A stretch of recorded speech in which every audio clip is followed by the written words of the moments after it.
Hello and welcome everyone to Quirk Concepts. It's a show based off of the manga/anime series My Hero Academia, which we review concepts submitted by people from the internet, and we just have a good time having a discussion about them. Admittedly, it's been a long time since we did another Quirk Concepts video, and for those of you who've been kind of waiting for another one, thank you guys so much for submitting like your concepts from either the first one, the second one, the third one, and going forward, I'm gonna see how the performance is for this video before we move forward to a Quirk Concepts 5. So if you guys do want to support the series and want to see like a Quirk Concepts 5, please be sure to like the video and submit a comment, actually.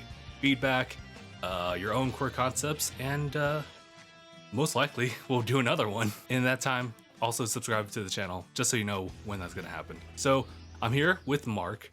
We got a fair number of Quirk Concepts here. Just to give context, there's like about 42 comments, just comments, nothing elaborating on like the size of it or how small it is. I provide feedback here. I have some notes here and there. I see Marc here jumping into that document as well. Let me go ahead and close the door here just for the optimal sound. Same. If you're ready, Marc, we can get started with this one. Correct. Our first Correct. from is that Black Tarnation? It's called Quirk Soft Area. I'll put it up front for people to see, but to read it off, Quirk Soft Area creates a field of your own tangible and molded area you can use to trick or give an advantage to allies or trick opponents. You can also use this as a form of movement, like making the area around you, or around your feet, and moving it, making walls and sharp weapons like spikes or cages. The downfall would be that the longer you use it, the smaller your area gets, and the weaker your control is. You need to eat lots of soft things to regain that ability, like pudding. In your example, using the area to mold like your own obstacles is interesting, but I suppose you're kind of limited in like that state of matter because it's based on like things you touch. Like the question is like that state of matter. Like, what about water? Could you mold water? Is that a possible thing? Because otherwise, like if you were to look at like a water bottle or a glass of water, maybe you can reshape that, but maybe not the water itself. I mean, the water would just try to fit. Water itself does have surface tension. So in that case, you could do that. Theoretically, it's possible. If the quirk is just called soft area, then it's almost like that one user in class 1B who softens everything up, right? Correct. Okay. Mudman, I believe his name is. And I think his power is that he just simply softens everything. And there's no moldability, I guess. You can't really do anything aside from just softening everything, which has its uses for sure. But to make it easier for you to move around, making walls and stuff like that. So it isn't just softening things up, but it's just simply manipulating like the matter of something into however you see fit. Which definitely has its bonuses. Like I can see this being a strong quirk if practiced a lot. Like this definitely has like this could be a quirk I could see actually being in the pro hero circuit. That's an interesting one. Yeah, I think it's the only it might be one of the unique ones in this listing, but yeah, I guess moving forward then, well, that's only one way to find out. Let's take a look at this one. Sailing team. It's called Recoil. The user I really like this one. Okay. The user can take any amount of kinetic force, feed it right back into their opponent. The user can load up like kinetic energy by allowing themselves to take in a lot of punishment. As long as the user isn't knocked unconscious by a blow or anything like that, there's no limit to the pain that they can take. But this only works for blunt force attacks. So things like getting shot or stabbed, something sharp, that wouldn't count. So Marc, what do you think? I like it a lot. It's a very much it's kind of like the Obi-Wan Kenobi kind of thing. Like, you know, the best offense is a strong defense. Oh yeah, okay. And technically, this is a quirk in My Hero already with Fat Gum. This is true, yes. He's able to take anything and absorb concept. Yeah, he takes all that kinetic energy from those punches and then slims down and then just delivers that punch in one blow. He can also take in sharp objects, though, right? I believe so. Yeah, there was that one episode where he's Kirishima is like doing a work study with him, and he almost like gets got by these knives. The guy escapes, but Fat Gum is there to intercept him, and all the knives that he's trying to pop out doesn't work. But I will say that him saying that it only works for blunt force attacks, that I can see it, and I do see a resemblance to T'Challa's suit from Black Panther. Yes, so But the only I've noted downside that I one. see is but the only His new downside I suit see that yeah. Jcory makes for him absorbs kinetic energy and lets it be released at any given time. But as we've seen in like Endgame, that doesn't really necessarily protect him from being knocked back by those forces. So Yeah, anything like back. maybe like some spiraling like hurricane of blades like right at him, it won't really hurt him, but he'll get knocked back a lot. It's kind of hard to hurt somebody in a vibranium suit. This is true. I'm just all for the effects. That's always so cool. I think that but that's the thing. Like, a bullet itself is a kinetic weapon. Yeah, but I guess a lot of people would like see it at face value as something that pierces. Yeah, that's why I'm surprised that a knife doesn't count, but a bullet does. Yeah, so at least we're assuming that a bullet does. So, but otherwise, yeah, I do like this one too. Like you're placing limitations on it, but it's very strong, especially like the tougher the opponent is per se. And yeah, the more pain you can take and the stronger you are, like, the more punishment you can take, the better you're going to be able to use this quirk to its full abilities. Mm-hmm. In this case, it's kind of like the best defense is a great offense too. Yeah, that's why I say that similar to Obi-Wan's philosophy, but I could also see this being especially good for, say, like, someone like Gabe, a boxer. All right, the next one, actually another one from Sailing Team. It's called Sonic Boom. Sonic Boom. Sonic Boom. Too much Street Fighter. Anyway, Sonic Boom, it allows the user to move at the speed of sound, thereby creating like sonic booms. So, for example, if you had this quirk and you threw a punch at an opponent, not only would they not be able to dodge it, most likely, but also due to the sonic booms created, you're disorientated and you're deafening your opponent. So, you've seen those like shows where like said like aircraft like breaks the sound barrier, and it takes a while, but then you hear it later. Oh yeah, like this thing. You see the plane start to go faster, and then you hear the huge blast of sound behind it. Yeah. Is it also like breaking it or reaching it when you see that like wind effect on it? Like when you see the wind effect go, like that's how you know they've pierced it. But the sound comes later. Once they breach the sound barrier, they're going faster than the speed of sound. That's so crazy.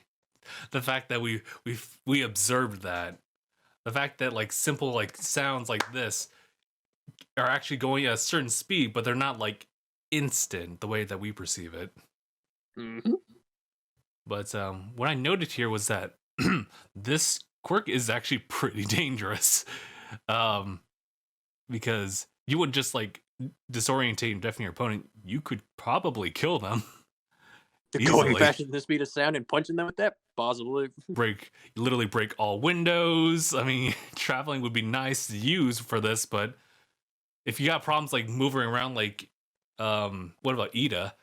As far as like sharp turns, there could be the drawback in the fact that you just simply can't control where you're going, or you can't slow down fast enough. I would advise maybe some like equipment that could help you like move around. I would even dare say like get some parachutes like strapped onto you, like. Yeah, this is a quirk that it would take a lot of discipline to be able to use without accidentally going too far. It's one of those that definitely makes me like wonder, like when you discover it, like what's the collateral damage for like a 4-year-old? My ears. It definitely makes you think like, ooh, well, it's cool that you're able to do this, but what if it's just in the hands of the wrong child at the time? Little Timmy's going for a run at the park, or he's running the mile. Next thing you know, he runs the mile in 2 seconds. You're like, I'm sorry, what? Mhm. Like at the age of 4, they have to quarantine the child and just make sure they observe anything that they do. Boom!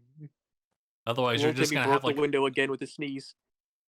baby Mirio just like phase like through the floor, and you're like, Mirio. No! Granted, though, like there's his dad who knows about it, so it works. They just have like a cradle for Mirio just knitted by his own hair, just so he doesn't It's like, phase it out of it. there you go. Now you'll stay put. But yeah, so very dangerous quirk. Definitely need some training for that. Next one is called Nerf. Nerf this. Nerf this. The Smash community is not pleased by this. This quirk allows the user to nerf or weaken other quirks around them. The only downside is that the user cannot turn off the output of this ability. So this could hurt villains, but it also in turn can hurt like the heroes as well. This ability just sounds too dangerous to be used. I was going to say, like in my notes, I said that this kind of needed more elaboration because the question would be like, how much weaker can you like debuff someone? Like, is there a fixed amount? Is there a percentage to it? And like, does it vary? Because you know Like I how said, like, he can't turn off the output. so wait, what does that mean though? Like, It means he has no control of the output of the ability. okay, so it's absolutely random. So it really does vary then because it's like I want to debuff this person. I want to nerf that person. Let's say like Deku, like at this time, like according to the manga, or so no, the anime, he's at like 25% peak, with a finger flick. If I were to say I want to nerf Deku right there, whatever his quirk is, I have no idea what it is. Deku's like 25%. Okay, cool, but now he's down to like 5, or could it be 10? So, or just absolutely just 0%. It just gets deactivated. I think I also asked like how long the nerf would last for. And can it be trained to be controllable, or is it just maybe like the span of time in which it lasts for? Like, would you just simply try to nerf everyone? It has possibilities, but it also sounds like something that's way too dangerous to even like think about using. Maybe not as dangerous as Sonic Boom previously, but you know, maybe nerfing Sonic Boom would probably be a little safer.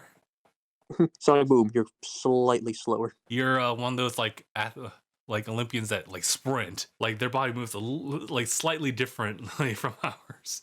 You went from the Flash to Dash from Incredibles. But you nerf them and they have the same movement, but they just move slower. Our next one is called Bone Construction. From the same person as last time, Mr. Hollow. Yes.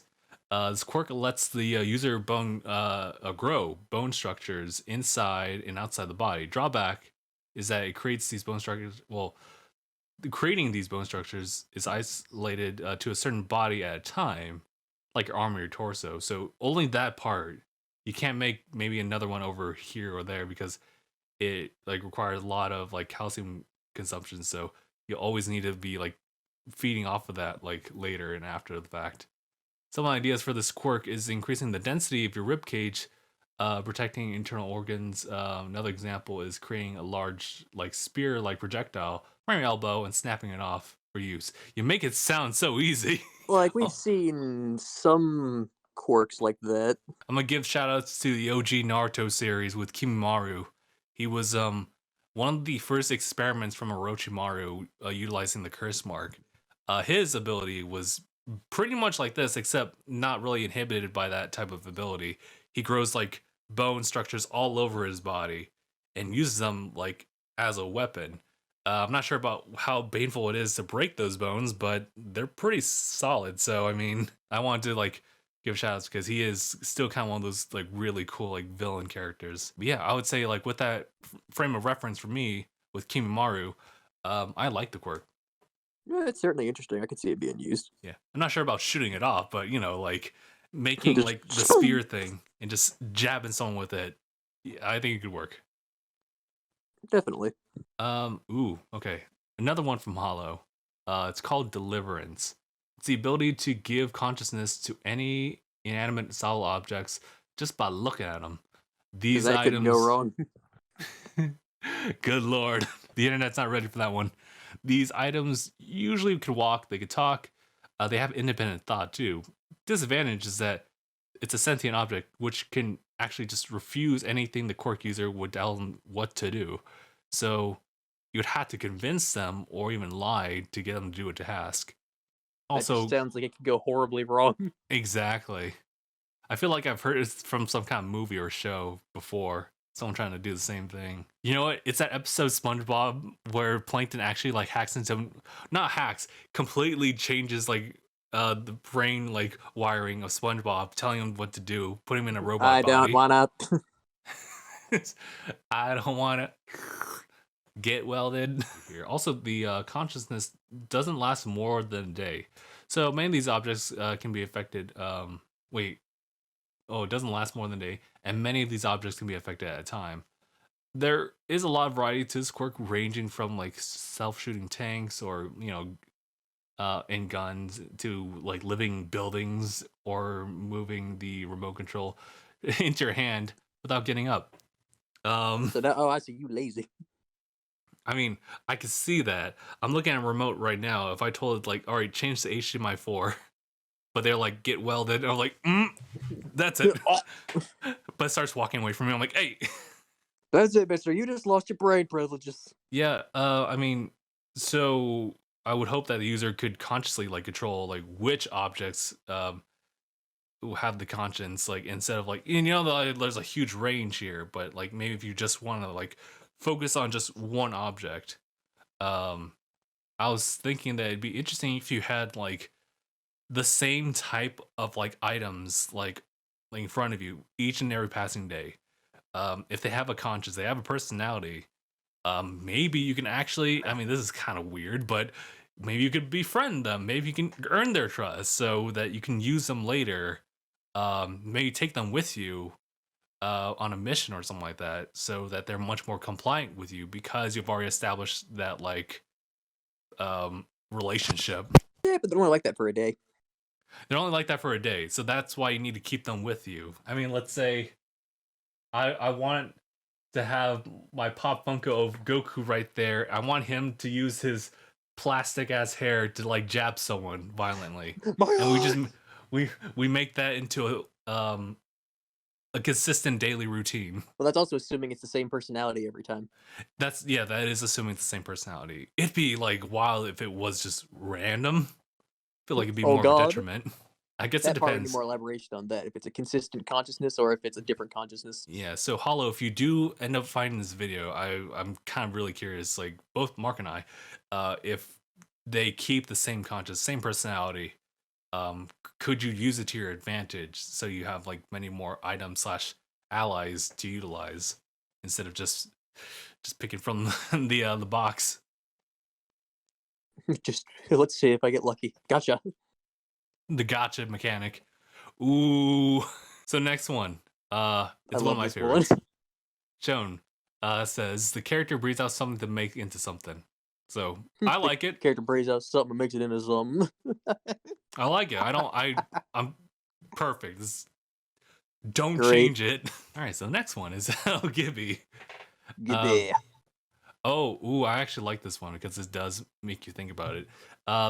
The quirk is called Nuclear Core. Has the ability to absorb, condense, and store nuclear radiation from the surrounding area or a nuclear source. This radiation is stored in the chest in the form of like a glowing orb. So think of the arc reactor. They're then able to use the radiation to increase, strengthen their speed. They can shoot radiation blasts. So Unibeam! But depending on how much of the radiation is stored, it will determine the power of the blast and the strength and speed of the user. Disadvantage though is that it's a lot of radiation stored, so it can start to leak. So it would and eventually affect people around the person. Oh, also the user would vomit toxic sludge after a long period of time using this quirk. That's gross. Sorry. It actually throws up on you. Oh great, now I have radiation poisoning. For this person to possibly be a hero, could be difficult, right? Because if you were to literally like drop them in the middle of New York, for example, it's not really a good thing. You mean it's not a good thing being a living, talking, walking nuclear warhead? Mark, I don't know if you know about this one, but in the spin-off series from the manga for My Hero, the team up missions, There's one with Deku. I think Bakugo is also included. Uraka, and then our bunny girl actually, Mirko. Mirko. They're dealing with a person who's similar to the kid from like the training arc, right? Where but for this person, he can't control this excess like excrement of like toxic gas. That's literally his quirk, is that he releases toxic gas like in He's the walking area. mustard gas. Yeah, essentially mustard gas, but he's having a problem like keeping it all in for himself. Otherwise, it'll just leak out. So, essentially, their idea, solution at the time, is literally just to chuck him up into the air and let him release it with the floatability intact. I'm sure Uraraka could just tap him and let him just go off in the air. Yeah. But that's a huge problem like for this person because that's radiation. That doesn't like dissipate. Yeah, so at least not quickly. Yeah, so here's the thing. I think that this could work in an area that already has radiation. There are a few sites like that, like in the world actually. A lot of the inhabitants there otherwise would be wary of like radiation, but anyone who finds himself like in trouble over there, or someone causing trouble over there, our dude can handle that. So the nuclear hero.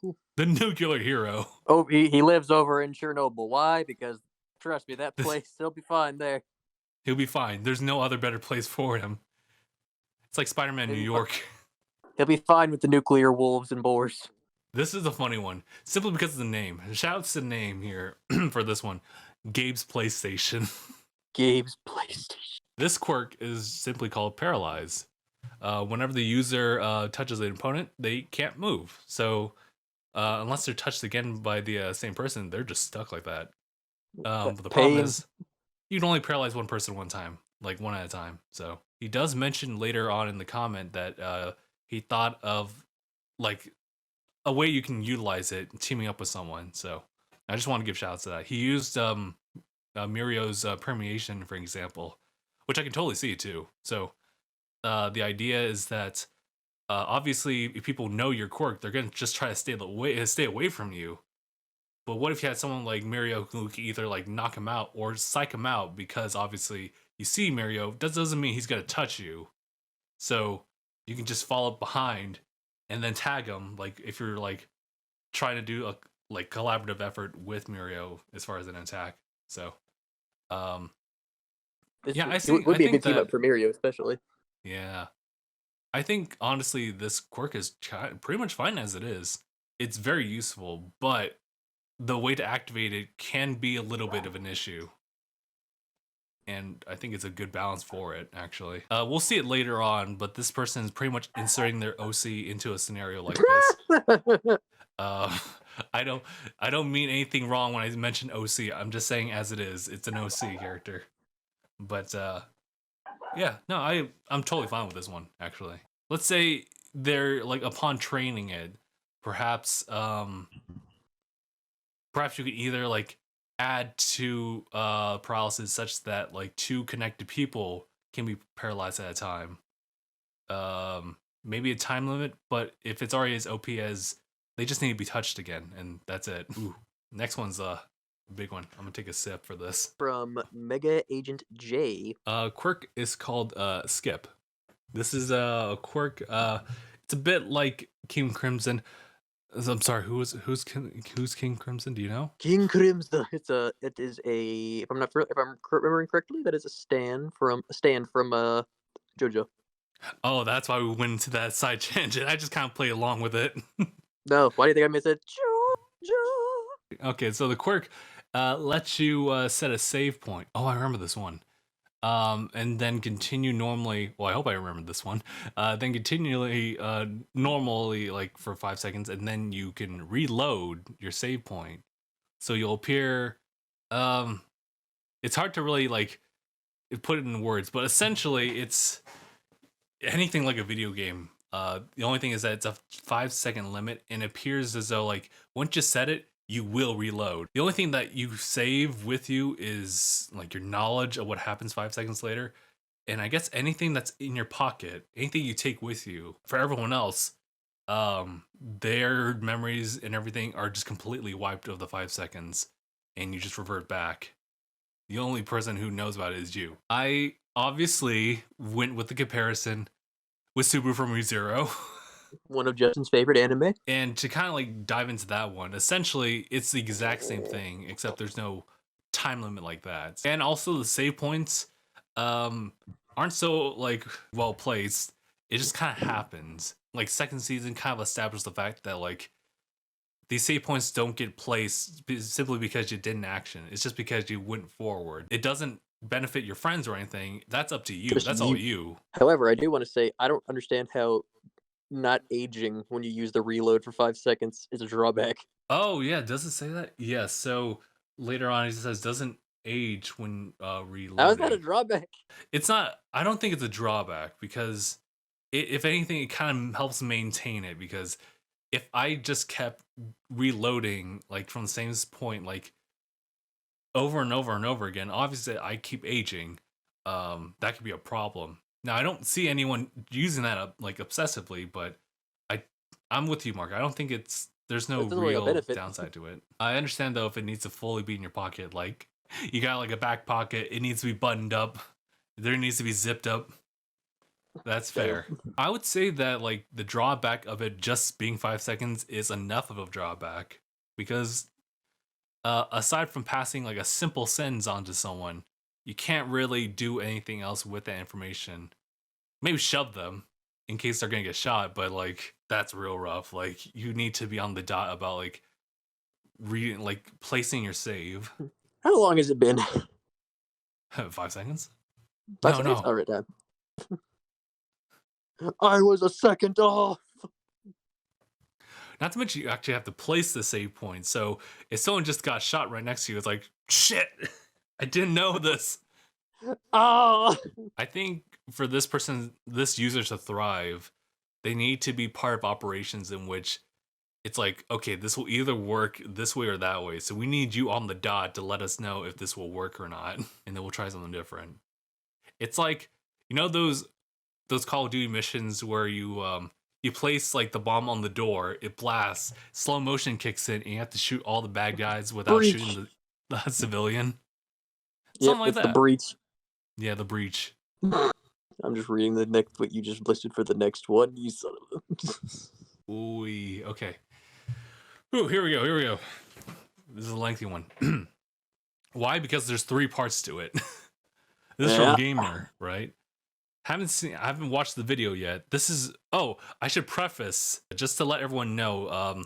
What we're gonna look through here is all from part 3 of Quirk Concepts. So just to kind of keep things controlled, we're just taking out those ideas like from that video. Going back to this one, Gamer says, I haven't watched this video yet, but here are my ideas. And we're just gonna have to go one at a time here. Radio, user can transmit any sound that they've heard in their life into the heads of others. This can be used to relay information, distract people with loud and annoying sounds. The drawback though is that using it on too many people causes the user to get intense headaches. User loses focus on the target, will end the sound of the transmission, and only 2 sounds can be played to multiple people at a time. And even then, it causes immense strain. So if used for too long, the aforementioned headaches will happen. So migraines. Listen, I'm seeing a lot of like Michael Bay's Bumblebee like integrated into this one. He's like literally talking through radio like chatter. But what else did I say here? Oh shit. That's what I was laughing at before. So I can see myself inserting a lot of lines like he's out of line, but he's right in the mix of things. Listen, the more that we just stick ourselves in the internet, the more bits of information this user can use. Imagine your buddy just constantly sending you memes. You're like, damn it again. But I was saying that it can be actually be useful in a team in which multiple people know exactly what the cue is with what you're setting them to. So I mean, it won't be hard for you to pick out like the exact thing you want to tell them because you've already established that. You have to be careful though, because you don't want share too much information, it's gonna cause a headache later on anyway. You gotta be real careful, otherwise you are gonna freaking give yourself a migraine from hell. And you know what? Like that's, I mean, it's gonna be like overused over the course of these ideas, but a headache, a really strong headache, it works as a drawback. No one wants to mess with those. Big facts. He just keeps a bottle of prescription strength ibuprofen on him at all times. Ibuprofen. Unless you have someone who can like temper down like his headaches, like on spot, it's gonna require a lot of help. He's got ibuprofen. He's got Aleve. He's got that headache powder. He's also your med guy. Second part of the comment is detach. User can detach and reattach their limbs from the rest of the body and control them with their mind. Obviously, this is without pain or bleeding, similar to like how zombies are portrayed. Detachable limbs are head, torso, arms, wrist, hands, legs, feet, ankles. The drawback is if a heavy like fatal blow is dealt to the head, the rest of the body will shut down until the head recovers. It can still be like reattached manually though. Mark, I think I know exactly where you're going. But yeah, as you're saying, we have seen this. We've seen this. Matter of fact, this is season 5. We're gonna see here. I noted here that detach can actually be seen from one of the Class 1B's Setsuna Togage with her quirk Lizard Tail. To go into detail with that, she splits up like her body into 50 different pieces. They all levitate. They move freely in the air, including herself if she wants to. It's actually very strong, and in fact, could probably give Mirio some trouble. Absolutely.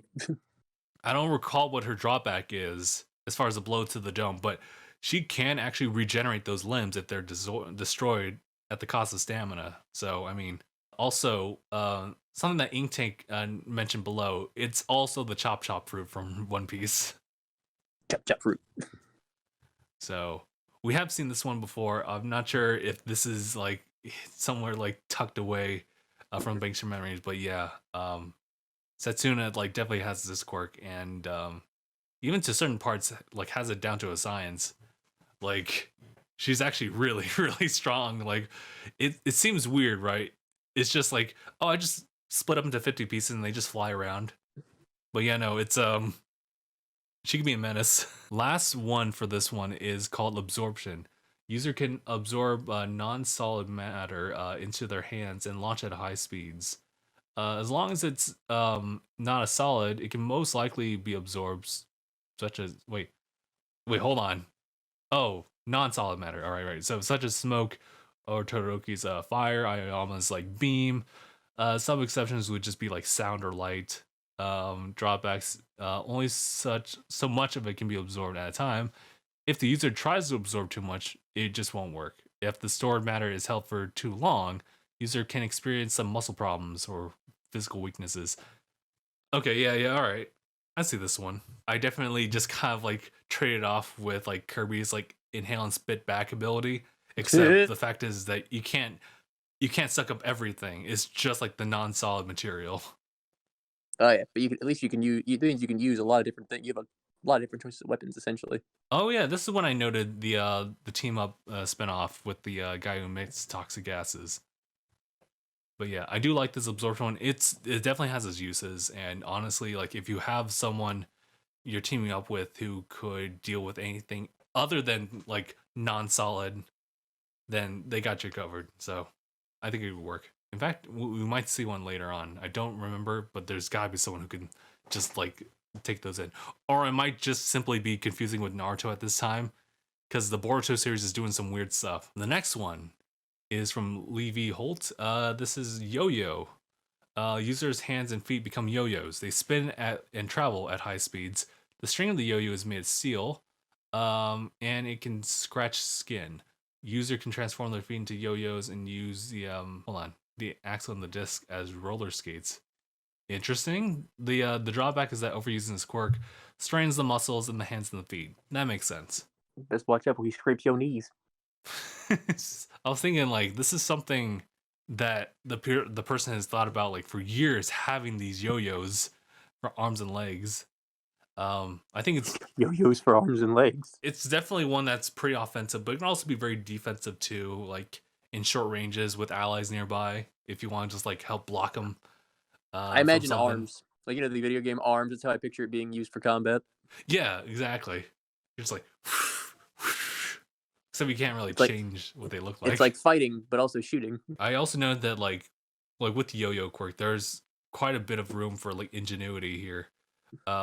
It makes sense with the drawbacks. Again, like it would make it hard to retain the form of the yo-yos, and maybe it could like lessen the reach too. So Moving around at the speed of sound. got places the go go go yo yo yo. Yo-yo. So yeah, I do like this one.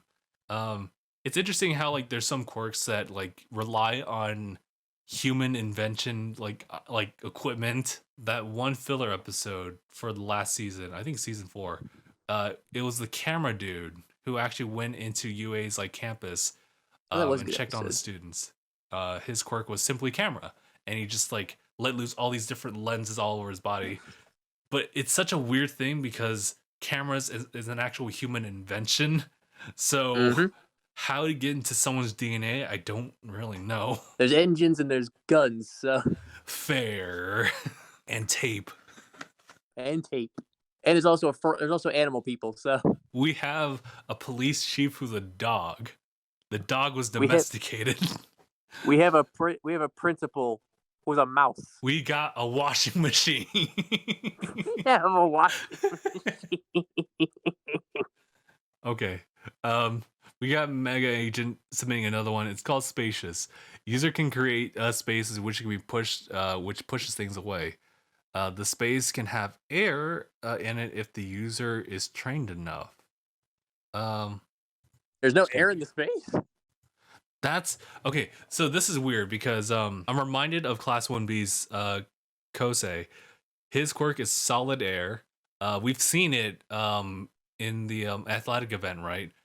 He used it primarily to block a lot of Bakugo's like attacks. The fact that it got broken is a weird thing, but in the context of this, it makes me wonder like how do you train yourself to inject air into the space that you create?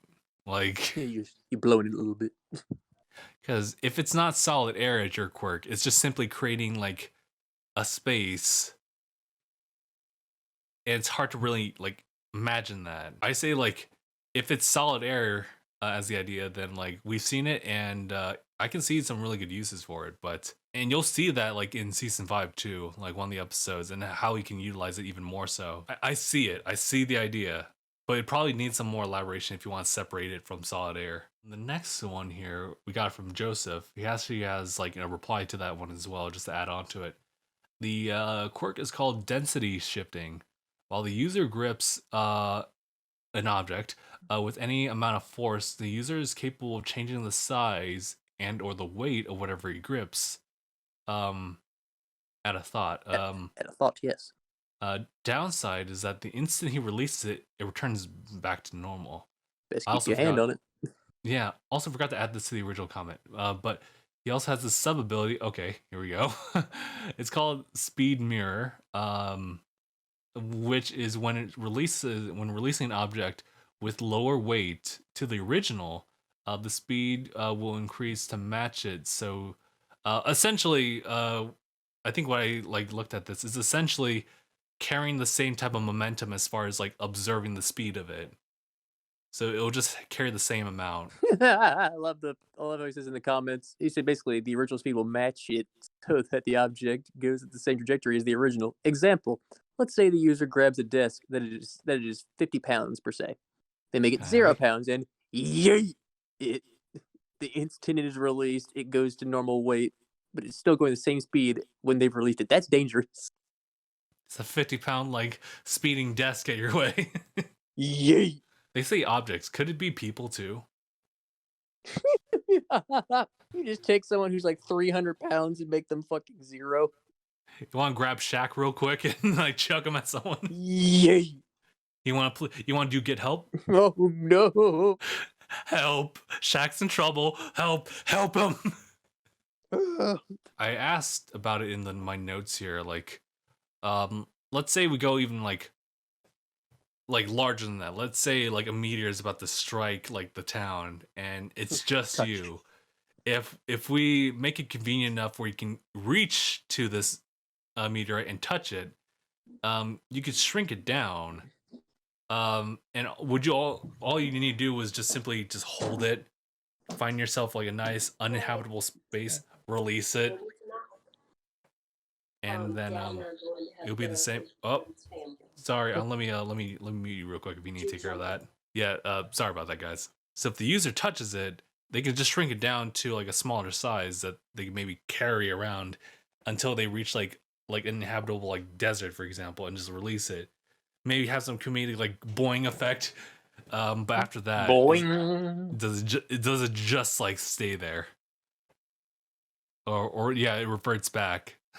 Grab it, make it small, and then have Uraraka touch it and have it floated back up into space. That's fair. So in that case, I can see that. In fact, I almost feel like I've seen this quirk before. Actually, maybe because during the licensing exam arc, there was those ninja dudes, right? And they tossed like certain components at Todoroki, but changed their the bolts and size. stuff like that. Yeah, so I mean that works too. Don't know if there's a downside to it unless there really is like a weight limit. Like if it's the size of like 2 shacks, then it's a no-go. I love how we're using Shaquille O'Neal as a measuring device. You want larger than life? I'll show you something else. I'm gonna go else. to a college class where they say, like, now let's see, this is but 2 Shaquille O'Neals in length. Shaq, what do you think? You can't do it. Bet you won't. Tries to downsize Shaq, like, oh, I can't. Oh, he's got that same face from Hot Ones. Oh. The Hot Ones, like. well, I yeah. want to say this though. I want to give those ninjas credit though, because Todoroki's like, I'll just melt those bolts. Can't. They're made out of tungsten. Yeah.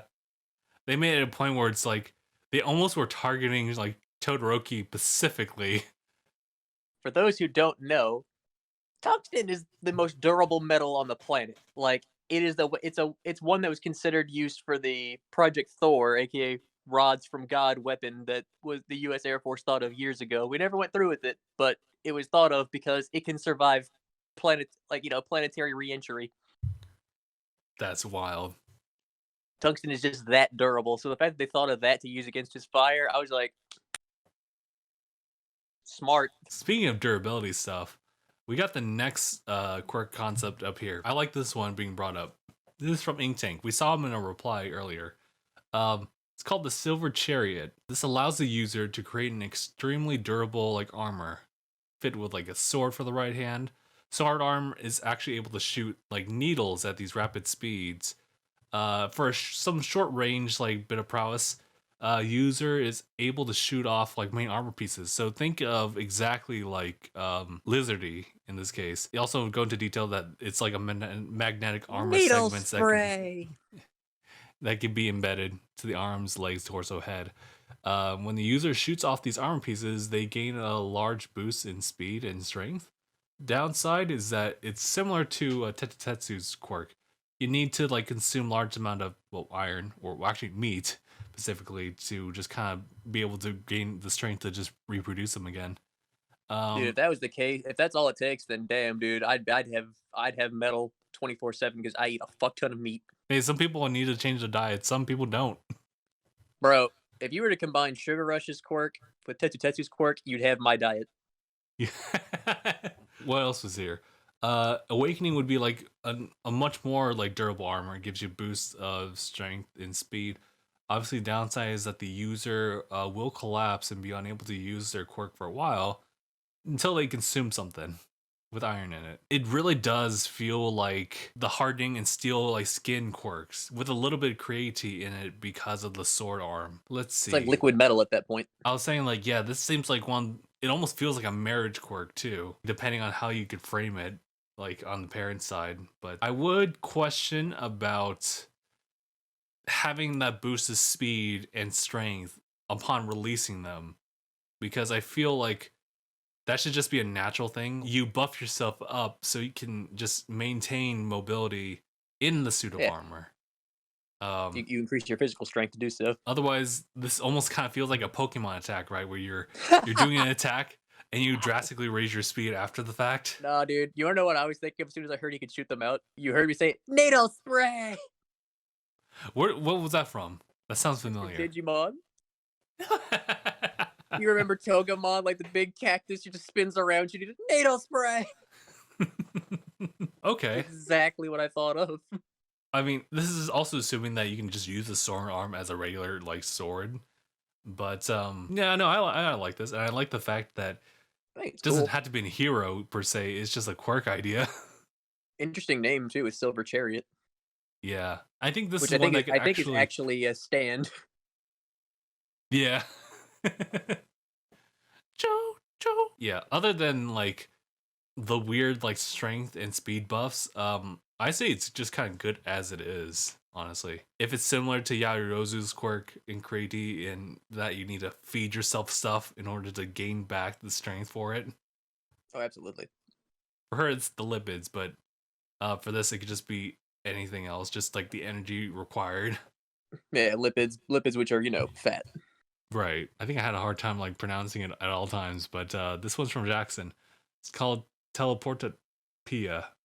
Sure. User appears to be able to move at the speed of sound, but upon observation, there really is just the ability to teleport to a sound wave. Like for a means for them to move at that type of speed. So basically, you cause the sound wave, and you're just traveling with the sound wave itself.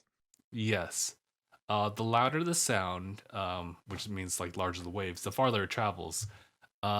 The sound bounces off of an object. It's possible to move to the wrong place, or if you aim it properly, you could like go around corners, do a series of hallways. You could probably go through locked doors, etc. Does that mean he can see sound? I would say like think of Ant-Man, but you don't have that like ability just to turn on shrinking or turn back on like revert like to original form. It's just how he had the training to like slip through like a locked door. Yeah. It's something like that where like it does require like some level of concentration to even like manage that like in one foul swoop. And the thing is that you don't really get to see the other side until like you're there.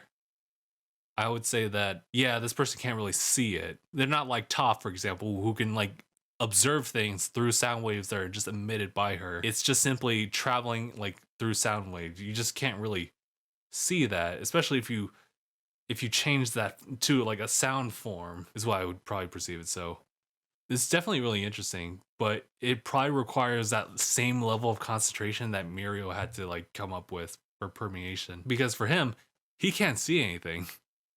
He can't see anything when he's like that. Can't see, can't breathe, can't hear.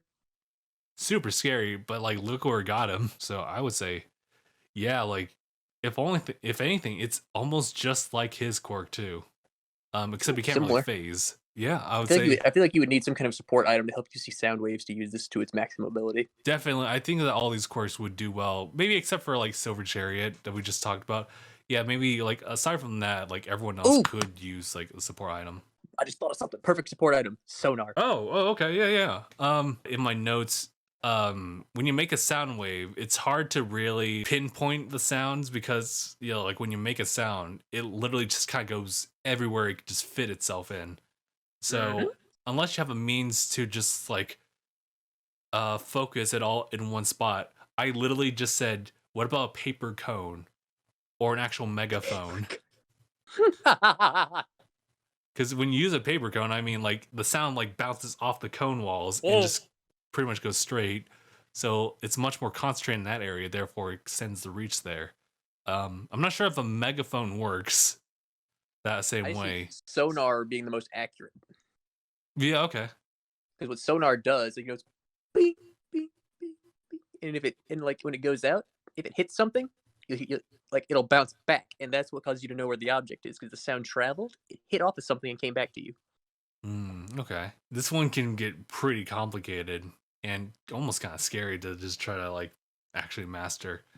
But I wager if you can use it, it'd be great in most scenarios. Right, it'd be very useful, especially as long as you just learn how to properly use it. We got an actual feedback one right here, and I wanted to give a shout out to that because that's always like helpful, like when we need that. Kay here is saying that we probably need like a video about like quirk combinations, brothers, twins, sisters, quirks that complement each other for like strategic fights.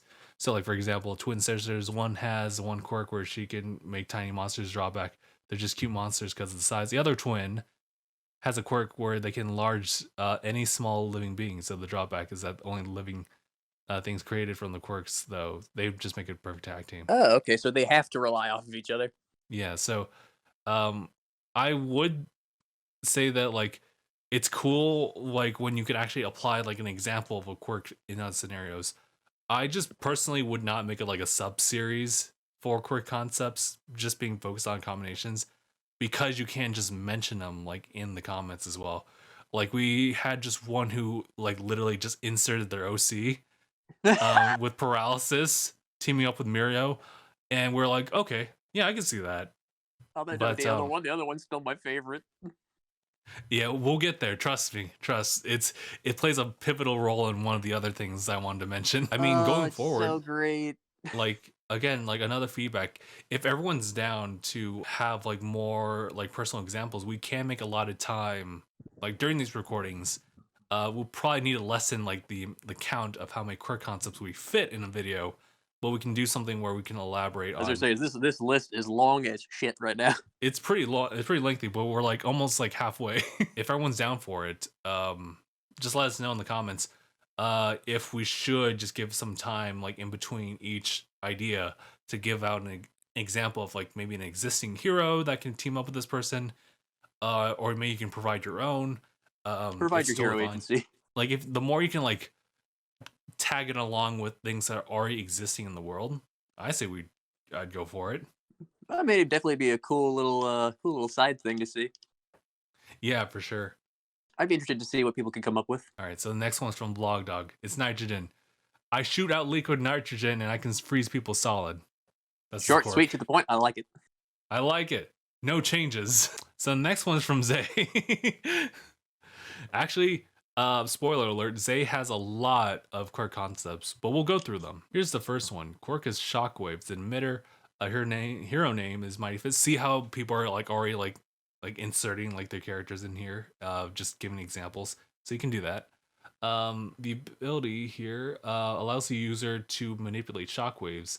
So you can use the shockwaves, for example, to propel yourself in the air in a pseudo fight, or boost the speed on the land.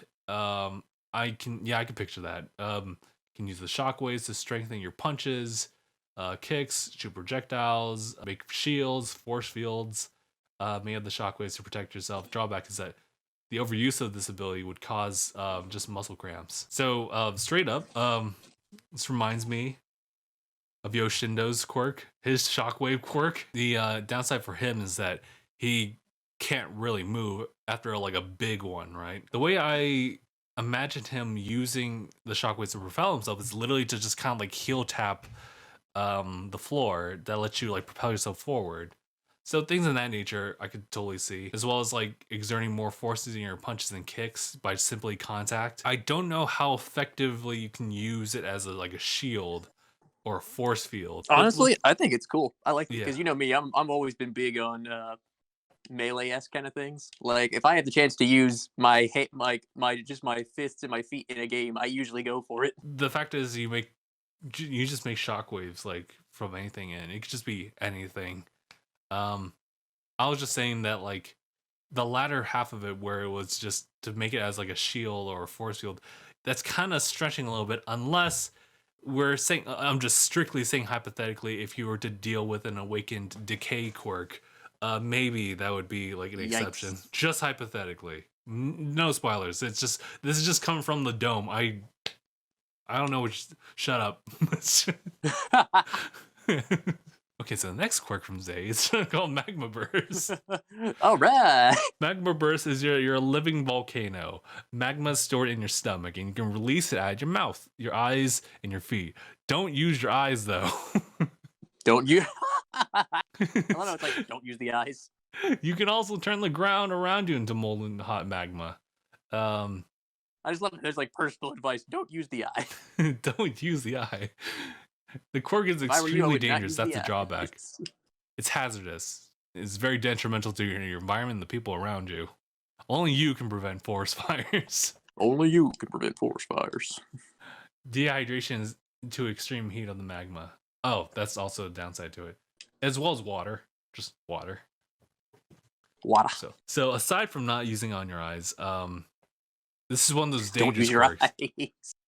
Just like nuclear reaction, right, or radiation, right? If you can live in an environment that has something like that, then you might kind of get by normally. But this is also magma, so Hot. It's super hot. I would personally advise, aside from not using your eyes, to team up with someone who can cool you down like real quick, or the magma you exert. Yeah, like what's his name? Manuel. Yeah, Manuel. Manuel would be a treat those great eyes real person to quick. team up with. Like he's quirk is water, so it's natural for him. It's funny though because like he was I mean it's spoilers, so I mean he can literally use those eyes and maintain it in a certain spot. I'm just saying like you can in case you do use your eyes, Manuel can help you out with that. Oh, absolutely. But I was also thinking like Shoto's ice could probably deal like with cooling down the magma if anything, just so it doesn't like cause too much issues burning off things. Otherwise, just straight up some water quirk user, such as Manual or even what was it? Coda, yeah. So definitely team up with someone when you use a quirk like that. Absolutely. Okay, so I mean Zay's been cranking out like a lot of these ideas, and this one that we're looking at deals with vampires, right? All right, so here we go. Interesting. It's called the Vamp Gene. I like how The he's Vamp short-term. Gene. The emitter / mutant. Hero name Vlad, of course. User gains the abilities of a vampire and blood manipulation. So there it is. Where's Mark. up with people in blood manipulation? Because blood bending. I honestly think that might have been a catalyst. You're a bloodbender, Katara. I remember that. I remember everyone's like, every edgy person in the world is always just like, yo, bloodbending, though. Hey, yo, hold on. Maybe this isn't a show about kids. Like, I played Code Vein. That had stuff to do with blood, but I mean, it wasn't anything that edgy. So, after blood manipulations, fangs, somewhat pale skin, yellow eyes, that cat. Yellow eyes. That's an interesting choice. Abilities. If the user tastes the blood of the victim, hold on, stain fans. They can temporarily control their bodies for 5 minutes. Bloodbending. Bloodbending. You can manipulate your own blood and use it as a weapon, kind of like Vlad King. Superhuman strength, hold up to 5 tons, super speed, faster than bullets, slow aging, regeneration. You just can't regenerate the head if caught off. Hold on 1 second. Yeah. Go see her real quick. Yeah, for sure. We'll hold the fort. Keep doing your thing. You gotta hold up or you keep doing your thing, man. Okay, I'll keep reading. Where were we? Slow aging, regeneration, turn to a bat. The drawback is that the sunlight, someone drains your stamina. The weakness is that Garlic can also render you powerless. I'm gonna say first and foremost, the Vamp Gene is heavily overpowered, right? Because the vampire is a mythic thing, right? It's not just like an idea of a power. It's an accumulation of powers into one figure. Being a vampire is to say that you have multiple quirks almost because of the fact that you have like super speed, you have slow aging, regeneration. Oh man, I did want to bring this up to Mark. I'll bring it up when he comes back in. I would say yes, it's overpowered. If this person straight up came up in the My Hero universe, Horikoshi would like have this as a movie, right? In which, in order to beat this superpower villain, Class 1A would literally play hot potato with One For All to beat the shit out of this dude. Because otherwise, he's just way too overpowered to be anyone. Like, he could give All Might a run for his money by himself, right? I'd say as far as the drawbacks, personally, I would set the sensitivity up for sunlight to 100%. Why would you hold anything back, Edward? Why would you hold this back with us? For someone so overpowered, like, the weakness should be intense. So no stamina draining business. Why don't we just go all in on the drawback? Or even be like a Demon Slayer like setup where it is like you die if you get exposed to sunlight. I think we'll just go on and move forward with the next one. and then we'll jump back with Marc later. Zay's dropping a few other ones, but this one's called Powerup. The description is that the user exerts a special light from their bodies that give them 3 abilities. One of them is flight, faster than sound. Second one is laser vision, can pierce through steel. Camouflage allows you to completely like blend into your surface. The only drawbacks is that you can only keep your eyes closed in order to stay camouflaged, right? And the overuse of the laser vision keeps your eyes dry for like 5 minutes. No one likes dry eyes, but here's the thing. I see that there's like drawbacks to laser vision, and there's camouflage too. What about flight though? Because Powerup it's just like Dracula, right? Where it's a cumulative type of quirk that is comprised of like a fair number of them, right? I feel like flight also would need to have its own drawback too. I like the idea of just laser vision, just keeping your eyes dry for 5 minutes. That could literally irritate people. Camouflage, if you keep your eyes closed, you're at a disadvantage. So I think these quirks separately can be perfectly fine. But to kind of give them like a general, just to put them all together and call it like Powerup, I'm not entirely sure about that one. If anything, flight should have like some kind of speed or stamina limitation, right? And of course you can develop the quirk over time, so you have less of a stamina needed, or rather you can use it for longer and you could probably fly faster. So that's why I figure we're going straight through to Cloudy Day. It deals with cloud manipulation, limited weather control. The abilities is to create massive clouds, right? Power flight, travel like on top of a cloud at speeds faster than sound. Oh, you're oh, there you go, Marc. Okay. Let's see. I went through Vamp Gene. I literally just said straight up, this is way too overpowered. It would be a movie, and literally all of Class 1A would play hot potato with One for All in order to beat the shit out of Dracula. Which sounds hilarious. And I also said that your stamina draining, like due to sunlight, you should crank the sensitivity up to 100 at this point. Otherwise, you get I Edward. think that, I mean, like a lot of it reminds me of Blade, if you know who Blade is. I do not. Blade is a Marvel character he's technically a Dapnir. Dapnir are half human, half vampire. Maybe he is vampire. And that's what Blade is. Blade's a half human, half vampire. And he's an anti-hero, I believe. And yeah, he's similar things like he uses guns and blades and like stakes and stuff like that because he's a half vampire and hunts vampires. And it's like the manipulating your own blood as a weapon is kind of like well, that's just straight out of Code Vein. But yeah, that's all I had to say about Vampire Gene, is that it's because of the fact that vampire is a mythical creature of sorts. So it's not really a quirk. It's multiple quirks in one concept of a thing. So true, but I mean, there's Todoroki. That's true. Which is kind of like the steps to making something like that. If there's a vampire gene, it would happen later on. Otherwise, Horikoshi would be like, let's do this. And we'll just have all of Class 1A fight him. I mean, well, yes and no. Because you forget. It has to be willingly passed on. That's what I'm saying, though. What if Deku, like, in this fight against the vampire, he says, like, all right, guys, spoiler alerts, I got One for All. It's super powerful. You just gotta clench your cheeks and then you punch. That's all you need to do. But the problem is that I alone can't do this. I need multiple people. Bakugo, you've been through it before. And he's like, what? No, I have... That time?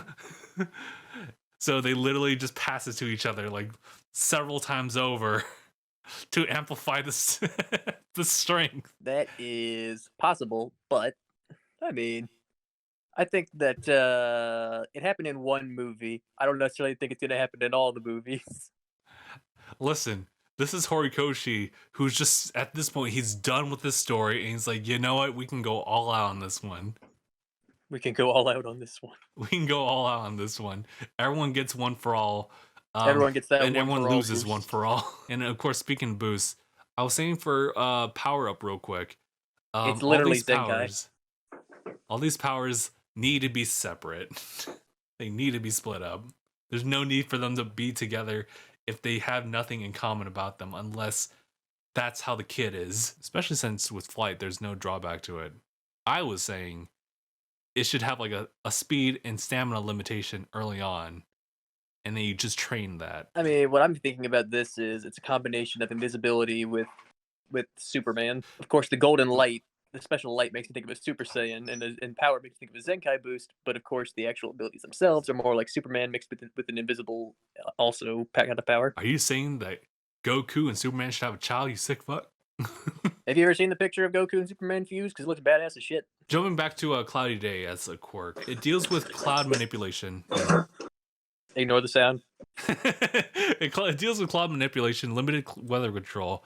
The abilities include creating massive clouds, altering the size of them, the flight aspect of it, traveling on top of a cloud like Goku, except you go at speeds of sound.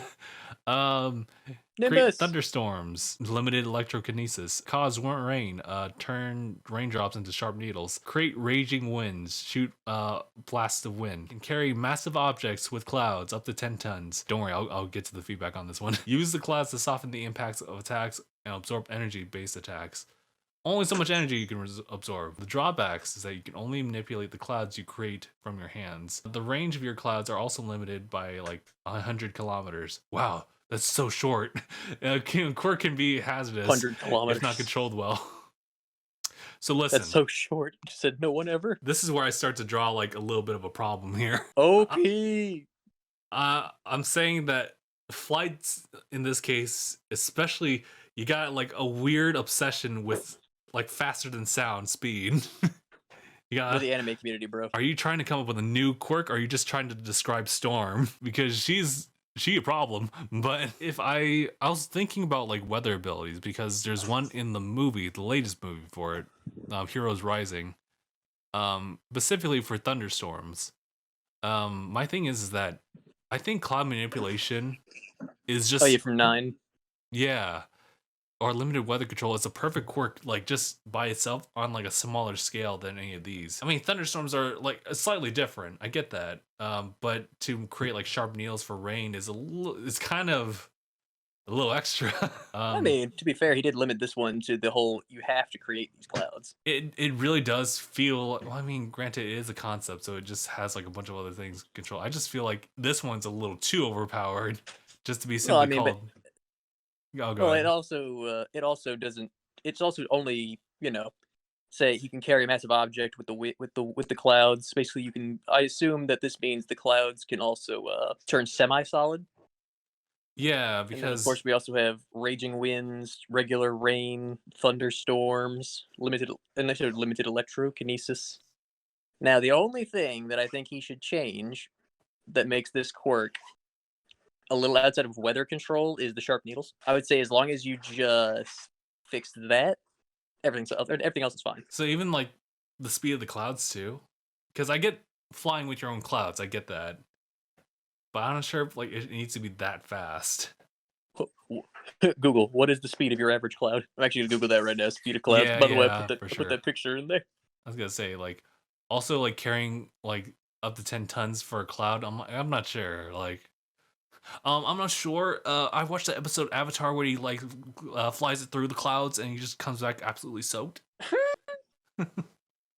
But it says here, depending on how fast the winds are blowing at the level of the clouds will determine how fast the clouds are traveling. Raging winds, bro. He can propel himself pretty fucking fast. Fair.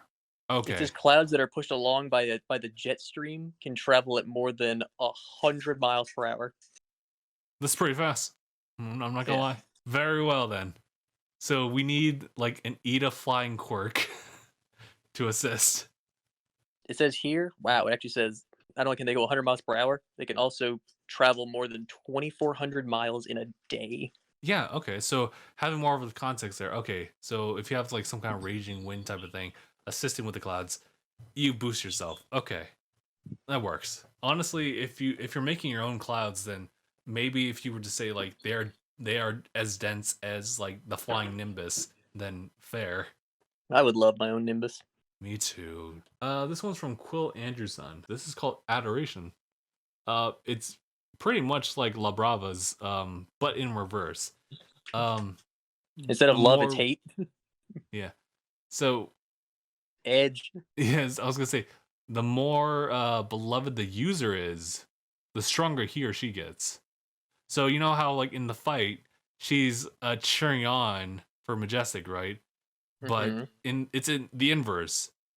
So people like admire and love this person, the user, the stronger that they get. Oh, Universe 2 style. Yes, exactly. To continue, each person who loves him or her would be like a +1 to his or her strength, or something like that. This is a quirk that'd be really popular, would belong to a really popular person, maybe like an idol or singer, who would then turn Brian. out to be a villain. OC, I see the OC in here, I and see then you. and then basically be a muscular, overpowered villain who the heroes must overcome through impossible means, such as somehow lowering his popularity or making his fans hate him. So Cancel that's his strength culture. goes down or whatever. If His anyone likes natural this, I'll be weakness is posting more. cancel culture. Adoration, weakness, cancel culture. So all jokingness aside, I really do like a quirk like this where it does require like the love and support of people around the user to become stronger. Spirit bomb. Yeah, it's like, lend me your energy. It You know? literally is Ribrian from Universe 2. Yeah, that too. Despite me pointing out this is starting to become like a what if type of scenario, I do like the story concept that kind of gives you an example of like how this would like play out in the world of My Hero. But I was saying that this would be, if I may, this would be a cool like alternative like type of scenario if it's a user who knows about this quirk but has a hard time making friends because of people being aware of what his quirk entails. So the idea is that you want friends actually, but people see another like initiative otherwise, so they distance them from that person. So it becomes a struggle to not only prove yourself as a hero with this quirk, but also to actually have genuine friendships along the way. That would help buff this out. That's just like if I were to make my OC character, but yeah, it would be something like that. But I do like the idea that you find out like a super popular icon in the My Hero universe actually just has this quirk, and you have to beat them with cancel culture. Not Twitter. We're about to resurface this tweet of yours from 7 years ago. All right, moving on. We have up. It's our boy, Jcory Jcory Brown. Brown. Marc, do you He's actually want got to read this 3 one? for us. Sure. He's got 3 for us. Okay, I got 3 quirks. This is Jcory. Here it is. Blood manipulation. I don't know what the people of blood manipulation all the damn time. Can transform the user's blood into various weapons such as blood swords, blood axes, blood shields, blood spears. It can even make blood wings. To give the user flight, this quirk can make any weapon that comes to mind, but the only drawback is a high risk of a non-deadly but very painful blood clot. I'm trying to think of an example where a blood clot that's painful is not deadly. I was thinking, like, of course, blood manipulation is kind of more like in Vlad King's like court, but Yeah, this reminds me of Prototype. okay, yeah, I actually remember that. Yeah, this reminds me a lot of Prototype and Code Vein. I will pick at like the idea of flight because that does require like the wings to be attached and also kind of move like muscle. But when you when you make the blood a solid, it just hardens up and it's just like a still thing. It's cool for aesthetics. True. Unless I just unless don't the think blood the has functionality is there. unless the blood cells are alive, in which they would have to. I guess they could clot on the outside and still have the veins and fibers on the inside. Maybe. Yeah. Okay. It depends. It would need a lot more in depth to see how the wings work. Everything else, sure, but this, I don't know.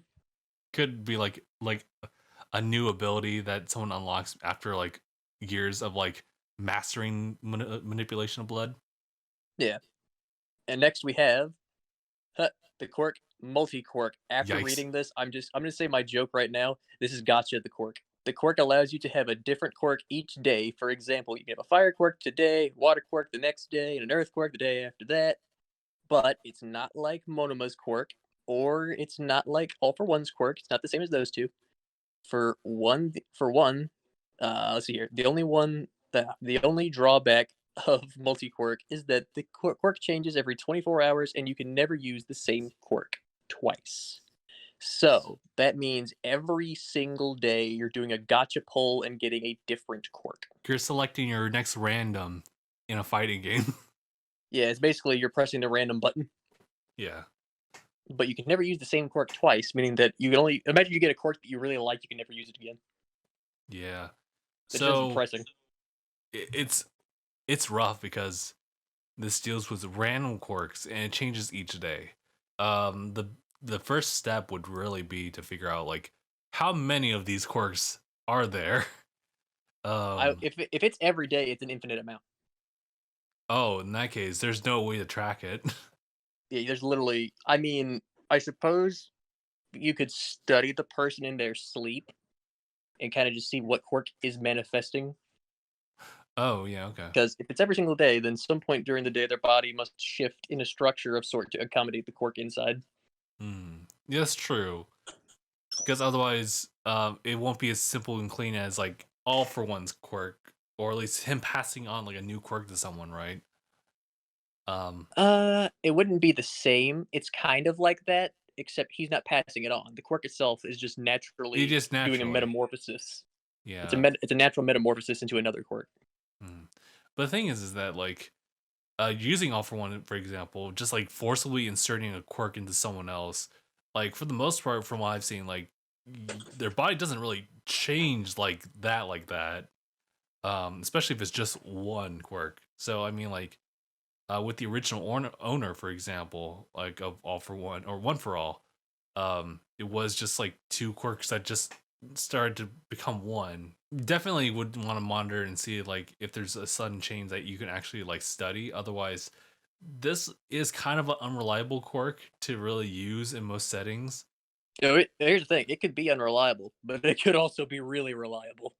It can be, right? It's heavily dependent on what you pull. That's true. You just need to like involve yourself in like some kind of hero agency that works with you. They give you like this white room to just like do whatever you need to and figure out what your quirk is for the day. You let us like know. A training room. You let us know, and we're like, okay, you can do these types of quests, like or requests. No rescue this time. Jobs for today's quirk. Guys, sorry. It looks like my quirk is pencil pushing. All right, desperate for you today. All right, and I actually kind of like this. I like this one. Quirk, morph. Morph can allow the user to change into any animal, even mythical creatures, if the user focuses hard enough. The only drawback is that if the user stays in that animal form for more than an hour, the user will be stuck in that form and act out of its primal animal instinct. The only way to break the user out of his animal instinct or his animalistic nature, is to remind the user of who they are. I like it. I actually do like that. Remember who you are. Yeah, I like that because it also reminds me of Dragon Ball GT when Pan had to remind Goku of who he was so he could gain control of himself in the Ozaru form. Oh yeah. I was also reminded of Power Rangers. It's Morphin time. Saber-tooth tiger. Tyrannosaurus. Yeah, no. I like the idea though. I like the idea, especially mythical creatures. That feels like one of those things where a whole lot of possibilities. Like, yeah, it's like one of those things where Beast Boy like finds out that he can transform into like another alien type of like monster. Yeah, like the alien animal. He's like, yo. But going back into the quirk concept itself, yeah, I like this one. Especially like when you figure out that you can change into a mythical creature. You could transform into a Minotaur. You could transform into Jormungandr from mythology. You could transform into Cerberus. You could transform into fucking a centaur. You could transform into so many different things. Question me this: can a Pokemon be considered a mythical creature? Good question. It would depend. If it's an animal, if it's some kind of creature, maybe. If that's the case, you could turn into a Digimon, you could turn into a Pokemon, you could turn into one of the Yokai Watch things, you could turn into a Bakugan, you could turn into a Beyblade. Could all the monsters in Monster Hunter be considered? They're creatures. So what's up next? Isaac. Oh, Isaac, yeah. Kiambuffy?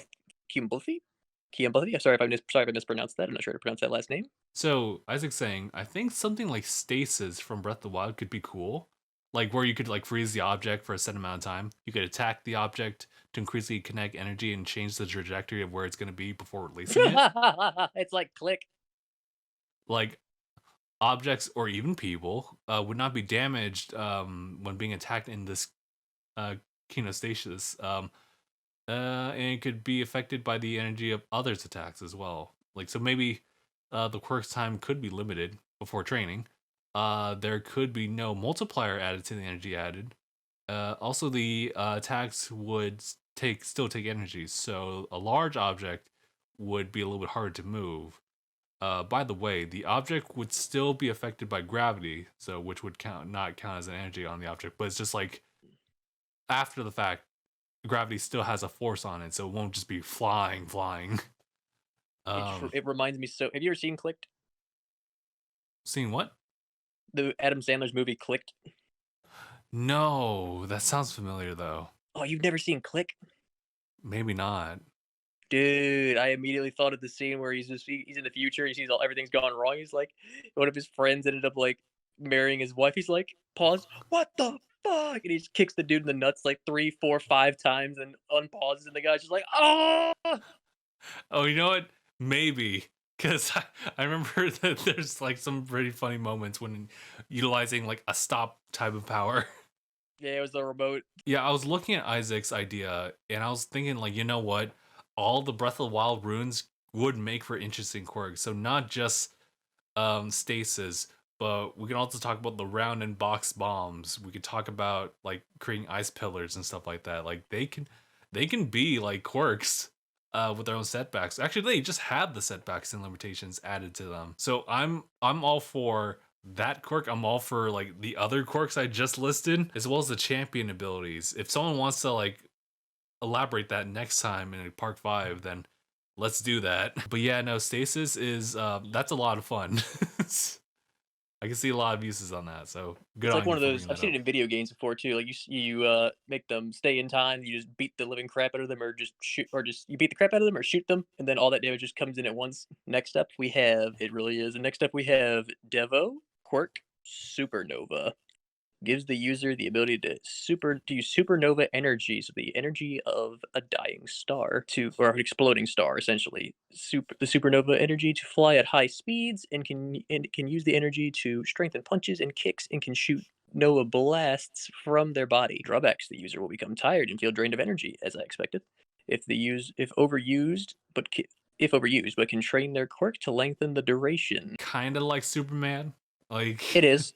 It's a mixture of something like Superman or Nova or Captain Marvel or Goku. I do like obviously the fact that like you can get really exhausted after using this quirk. It's never like because like something like a supernova just happens temporarily. It's not like an ongoing thing for sure. The problem here is that like if it's as the name implies that same type of power, you're really needing to hold back. Well, yeah, because it's an exploding star. It's an exploding star, dude. You punch a little too hard and we all are gone. A supernova is when a sun explodes. Just talk to Spider-Man about like holding back your powers here and there, and you should be okay. I mean, think about Sentry from Marvel. The man literally is said to have the power of 1,000,000 exploding suns. So if anything, maybe Supernova here just needs to fight out in space. Just do your own thing. If he's only one exploding sun, yeah, I'm just saying, like, his compared to Century, it's not as broken. Because Century, again, 1,000,000 exploding suns. Question is, do you think that Fat Gum could team up with him? I agree with that, honestly, because if the Force really is that strong, just giving it like maybe lower back some of the power on it, so that way it doesn't kill Fat Gum. But Fat Gum could definitely use that to his advantage. It'd definitely be considered an S. If we're talking about like in tiers, it'd be an S tier level in terms of strength. Oh god, you mentioned like a tier listing. Oh boy, if we were to put these all in a tier listing, that'd be too much. It'd be hilarious. I'd be down for it. I'd be kind of down for it too. I just don't have any better illustrations for all of these, so that would save us like that. Honestly, that'd probably make this video go by a whole lot faster. Probably, yeah. It'd be a lot more engaging too. Yeah. Just put these in a tier list. Yeah. Actually, if anyone's at this point, let us know if tier lists would be a lot better for illustration purposes. Quirk concept tier list. This one's called Substitute Matter. It's an emitter type quirk. Oh Description: boy, let's see what this is. it works like teleportation, right? By taking matter from one place and moving it to another place by substituting the matter there with the matter here. Interesting. So like I can target specific things like organs and substitute them with something in my hand, like maybe a rock. That's a very specific example. I don't know why would you ask for that. You're just gonna take their liver and just substitute it with a rock. My favorite way to use it though is by substituting myself with other people and other things. And then, What again, happens to this the is person? yeah. So here's what I'm thinking. Like, so they're obviously getting stats the exact same way as they would like in the My Hero Academia, like I guess stat stuff. Which I like. I like the the trueness to the material right there. Yeah. Need to know two things, by the way, to know what to swap. It's funny with this one because this is exactly like Sasuke's like Rinnegan, where he's able to swap with people or objects, or even more recently, Toto's ability to swap with people and possibly other curses with the trigger of clapping. Clap the cheeks. But yeah, for both, like I know how super useful this is. I wouldn't trade someone's organs with a rock per se. That's a That's an asshole way to kill some. That's an asshole way to kill somebody, bro. Like, what the fuck? But 500 meters is pretty far though, so I mean, like, you got 500 meters. Ay, ay, ay. yeah. Still, also you need to see it too. But It does have its own limitations, though. I think that needing to know what two items you're swapping is fair. I'm not sure about like say like I could see it working if you were someone like say like Domino or Deadpool, where you had the power, but you still need weapons. fair. Yeah, Like you could take a rock and swap that for like a rifle or a pistol or something, or a sword or a club or something like that. You know, something to use. yeah. If it's a distance, then like literally you could just have like a weapons like stash somewhere like nearby, and like just with a pebble they have in your hand, just swap it out. Other than that, from the weakness I see, I feel like this kind of offers its own limitations. Maybe Yeah, it's similar to 500 is a little too far, but you know, you have to know how. yeah, you need to know how to. Yeah, I think otherwise it's pretty fair. And I'll even say that like cooperativeness could work, despite how low it is. Next up, we have it's our boy Zay, actually. Zay again. Okay, appreciate you, Zay. Quirk, Sacred Flame. This should be interesting. Type emitter. Hero name, Elegance. Ooh. Description: the user can control and create 3 types of flames. Some Hitman Reborn shit going on right here. Abilities: blue flames are very powerful and dense. Blue flames, a very powerful and dense flame that has a special ability to burn and freeze objects. Interesting. Golden flames are a flame of pure destruction that never stops burning unless you close your eyes. 5 times stronger than the blue flames. Interesting. White flames only heals, doesn't exert heat. Fascinating. Can heal almost any injury. Heal yourself and others around you. Drawbacks: you can only manipulate 2 flames at a time. All right, so we have a limit. Golden flames are extremely hard to control and typically a last resort move. Finishing move, got it. Prolonged use can cause serious burns. That's a drawback. You can't manipulate flames you haven't created, but you can absorb them. All right, so you could help to say like in a forest fire. Only you can Only prevent you. forest fires. Your white flames can't heal brain damage, severe internal damage, or cure cancer. Damn. I was gonna say, because Dobby exists, I feel like the blue flames shouldn't really have a freezing attribute to it. It should just be really hot. Yes, but that's also that's only if you're associating the flames with heat. So we're saying that like maybe like blue flames. It's like it would depend. See, because the ability could. I mean, it's like this. There's ways to change fire into different colors. Sure, yeah.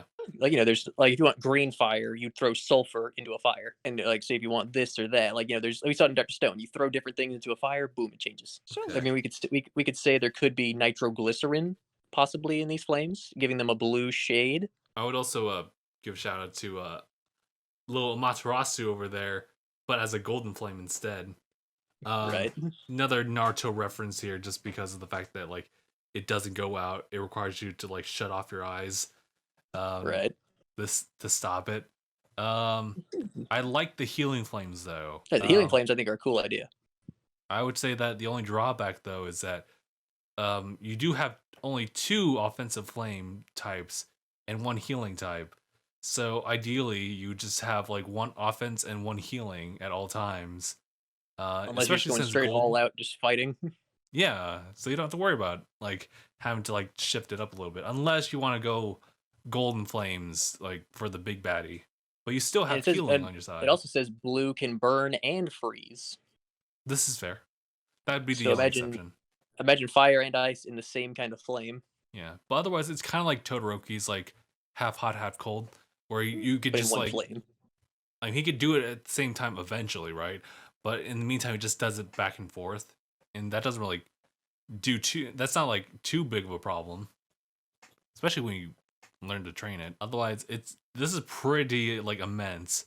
Aside from like maybe like for all flames, maybe except for the blue flame because that freezes. Like just to take that, maybe water just simply, or just like literally taking the source of oxygen from the flames, can neutralize them. Yeah. Except for the freeze, maybe that it would have like a different like effect on it. Yeah, as you say, it all depends on how. Like you can, like this person, like Zay could easily put in more background information on the flame of why it differs from Dobby's. Because I'm just like, I feel like just because the color is blue, yes, but it's like the reason for Dobby's flames being blue is more along the lines of the level of heat. Yeah. Because blue flames are hotter than normal fire. Yeah. But this would have some other kind of attribute to it. And So, Zay, and again on this next one, and not gonna lie, oh yeah, I'm kind of liking the sound of this one. Zay inserts this one. It's called Atomic Legs. Oddly enough, this hero name is Blade. The description of the quirk though is the user emits a black flame around their legs. It's meant to increase their speed, their leg strength, and actually a bit of flight like added in between. Pretty badass, actually. Drawbacks is that breaking or the loss of the legs renders the quirk useless because you just need them functioning. My legs. Yeah, Zay actually like put in a couple techniques for the user to have I after like training it. quite a bit of it. But yeah, otherwise that's pretty much the quirk. I want to give full acknowledgement about the things I've said about Silver Chariot. In this case, the Black Flames, aside from the flight ability, don't really Cool as have. shit. Yeah, they don't really have their own like burning attribute to them, and they're more of an aesthetic that adds speed and strength buffs. So that's fair. Drawbacks make sense. Now that I'm thinking about it, I wonder if it's just aesthetics or you can just put it out with water. Oh wait, because it doesn't say this in the techniques. Dark Typhoon, cool name. You lift one leg up, then spin around at extreme speed, which creates a black tornado, which you can throw at your target. That's actually pretty sick. We're getting to Sanji levels, and I should read this one. It's like, hold on. Speed modes, which are limiters, you put on your speed 20%, 50%, 100%. Kicking machine gun. Kicking machine gun. You start kicking your legs at an extreme speed, then send the shockwaves at your target. Again, cool. Tommy gun. 250 kicks in 3 seconds. Damn! Leg lariat. So what does it say? Slam the enemy on the ground with your leg. it's the St. Louis smash. I like this one a lot. I was gonna say that adding more, probably just extended use, could probably just like hasten like muscle fatigue. But I like the image that I'm seeing of a character like in this. Yeah, this like honestly, I could see a really badass design with this, and I think that the Black Flame actually would add a really cool, edgy aesthetic. And I want to say to Zay, for your last comment down below, saying you have a couple more quirk concepts you haven't used it yet. Probably would want to mention it if there was a part 4, if there was ever made for the channel. So we got you. We got you. So feel free to share more. On to the next one. From Joey Hill, actually. Or Hall. Yeah, Joey Hall. It's Joey Hall. It says, I don't, or you read. I think what it means to say is, I don't know if you read this or not, but here we go. All right. Predator, emitter, or mutant. Haven't decided. basically you become a werewolf with a whole lot of stuff, but go with it. It's a infrared. Infrared sonar, radar, the works. Okay, because you are a beast. Basically, you can talk to animals. Okay. Drawbacks, here we go. 1 hour of use every 3 hours. So also drowsiness, because if a werewolf that takes a lot, because if a werewolf you take a lot of energy for your activation, one or the other must be really angry or willingly changes. I More. understood most of that. MB elaborates on it. It's a transformation type of quirk. Turns the user into the werewolf with enhanced senses, telepathy, and some other drawbacks. Sounds Correct. like the Beast guy. Forget his name from Class 1B, and a little bit of Coda as far as talking to animals from Class 1A. Yeah. So I mean, I like it. yeah, I like it. Like, I think Beast types of quirks are like really interesting because they do deal with like the animalistic nature of what you turn into. This is also kind of like well, actually, what was I gonna say here? Also, the deals like with cognitive awareness and like emotional control over it. So for you to actually need to be angry to make this change is very similar to the Incredible Hulk. Actually, the Incredible Hulk would actually fit perfectly in this universe. Oh, absolutely. But the thing with werewolves, I don't know if it's them or not. They are. But the susceptibility of like silver items. I feel like that would they be are. like an interesting touch. Like it's The Witcher dives more into it. Like we've always known that werewolves themselves are weak to silver, but in actual lores of things, apparently, like a lot of different monsters are weak to silver for some reason. So yes, but werewolves included are very susceptible to silver. All right, we got Crozy with this next one. This one might sound pretty familiar. This one is called Unstoppable Ice. Far more powerful than the normal Ice Quark. Quark. And everything right side of Shoto can do, but like a lot stronger, right? If they lose their winter clothing like scarf, mittens, winter hat, sweatshirt, they will get cold. And they will lose control like Dark Shadow or Ari, but will stop if beaten. Oh, Airy. Maybe, yeah. I think they mean Airy. But will stop if beaten or will lose their powers like for a full day like after. So so unless they're beaten or until the next day, because then they're just gonna they're just drained. Because I was gonna say, because if they lose control of their ice quirk, what does that actually mean? I think it just means think of it as like the ice cube maker, like just going off and continuously just making ice and dropping it out. Shit. Why'd that hit home sooner than I thought? Like just think about something like that, except on a more destructive scale, like shooting out freaking icebergs and shit like that at rapid pace. I see. Okay. I feel like this is the exact on the opposite scale of the spectrum as Dobby, right? Who has low resistance to his own quirk. Just has a stronger like version of it though. Yeah. It's like really strong with ice. Probably gets like frostbite like sooner than Shoto would normally. So so that's why you actually need to like keep on like warm clothing, or you just team up with Endeavor or Shoto, any flame type hero, and you should be good to go. But I do like this as a very simplistic type of quirk. That's just like it's super strong, but it can also go to your own expense if you're not careful. Next we have Bucket of Spuds, Quirk Vacuum. The user has a metal tube coming out of the tips of their fingers and toes, like 13. Kind of like Ida's hinges on the calves, also like that. The size of a hose. Though through these tubes, the user can suck in air at great speed and pressure, possibly ducking this towards them or trapping people in a wind tunnel. Interesting. Suffocating those trapped inside these.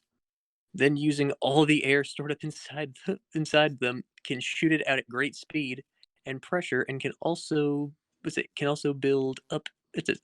At great speed and pressure can also build up. And can also build up pressure. I'm sorry, in his arms and release it all at once for an ultimate move. When shooting out of his toe, the user can fly. Shoot out of the toe. I mean, yeah. Also just one toe. Also also a plus side of this quirk is the user can breathe from the air they have stockpiled inside, meaning they don't need to breathe for long periods of time. That's just a small bonus. It's like the Bakugo and Todoroki. If used for too long, they have or too much time, they basically too long or overdo it. Basically, they'll strain their muscles. Oh yeah, okay. And you are. It's all good.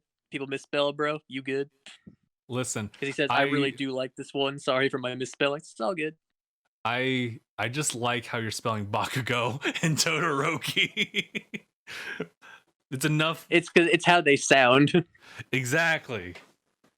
So thank you for that. But as Hayden, that's how I know Marc it was an honest attempt to spell it. It was an honest attempt to spell it. It was an honest attempt.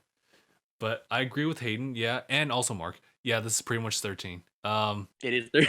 Question though, do they have kicks like 13? I don't think so. If they have to use their feet, Shoes. nah.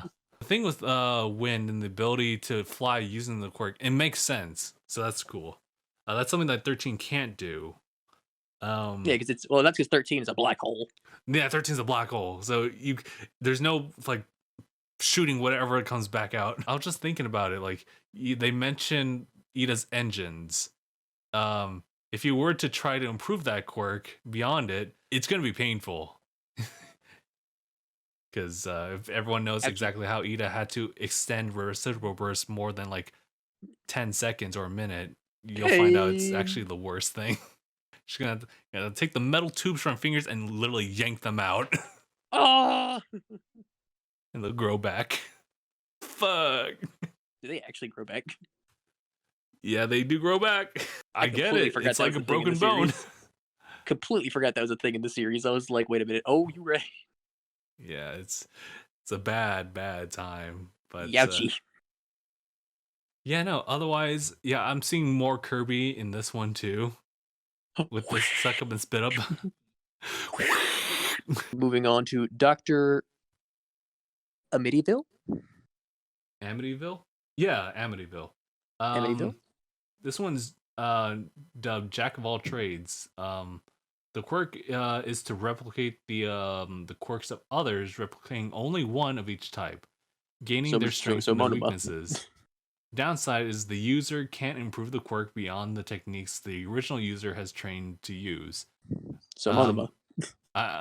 Yep. Depending on the quirk, the user is also affected as he doesn't gain the physical immunities to the quirks as he replicates. So Monoma. So if he replicated Explosion, he'd be affected by its standard weaknesses and takes damage from the explosions created. So and MB also says this too. It's the copy, except it goes off the copy's user's limitations. It's Monoma. It's Mona's copy quirk. It really is just Monoma. Yeah, I mean, if you didn't know about Monoma, that's fine. It's fine. It's just that he's kind of hard to ignore. He's kind of hard to ignore. Dude, Monoma never shuts up. Oh, you know what? There's something coming up in season 5 about like his quirk, whether it can affect all for one or not, or one for all. Mm-hmm. It's interesting, so stay tuned for that. Or you can actually read the manga on that too. Cody Zoom. Quirk, we zoom. Cognitive I sleep. I sleep. The user can basically jump into anything with a mind or basic intelligence. Animals and humans, but sometimes robots. When the user jumps into a new body, his previous body becomes an unconscious husk, and the person whose body he's in now, it gets their consciousness suppressed. He can use their quirks and speak and move. That's terrifying. But every time he leaves his original body, it takes a toll. After 3 times leaving his or anyone else's body, it decays to the point of death or undeath. That's a villain's ability. All right. Naruto fans, say it with me. Mind transfer jutsu. Mind transfer jutsu. Mind transfer jutsu is a perfectly cool quirk. I just think the trade-off is really dark. Yeah, this is a villain's power. I even went through this scenario. Like, obviously, you find out you'll have a quirk. The first time you pull it off, it'll be a fluke. You'll return to your body. That's one time. You do it again to find out like this is the quirk. That's two. So I mean, after you actually want to use it, your body's done. Yeah, that's a no bueno. Now, if you're all for one, you would love to have this quirk. He'd be like, bet. Bad. I get eyes now. My eyes are back. Oh my god! Like He's got his mouth back. He just doesn't have his eyes back yet. he just has a quirk just to know and sense things. That's it. He's like spatial awareness. It really is. What if it's called reading the room? Reading the room. And you ain't got no eyes. Oh, but yeah, mind transfer jutsu. It's a cool quirk. It doesn't seem to have much use in the Naruto like universe until later on, but trust, it's good. This would just be. I just see this being way more of a villain's ability. True, fair enough. Because this just feels like there's the moral argument that's made with Shinzo, like just because he has his ability, it doesn't make him a villain. But with this ability, oh yeah, speaking of that, Alpha would really be like, "Oh, this is an ability. You're yeet. I'll take that." Next, we have the final boss we're talking about. Okay, this is my turn. I've been waiting for this one. You guys will know why. From Vixra Aim YouTube. Okay. So we're definitely going to see the similarity here, but here we go. in all text, quirk name, spider, description. Lets the user have spider powers. You have web shooting, wall climbing, and the danger sense. Okay, and so in the DNA, someone can lose their web shooting or wall climbing, but you can use the robot web shooting, aka Spider-Man web shooting, and the wall climbing you can get from Wall Climber. And it's like the claws you made from the iron and the danger sense. There will be like no matter what, you can't get knocked out because the danger sense will wake you up, but you can wake up in your sleep or something, or someone will hurt or kill you. But it's all about your reaction. So for like that, like you have like the spider quirk, you will have a fast reaction to everything. Downfalls is that the danger sense can be tricked, but the user, if celebrating everything, the danger sense will make you think and move out of the way. The danger sense can make the user feel sick or be used too much in battle, but only in battle. Pain. MB, when you throw English out the window.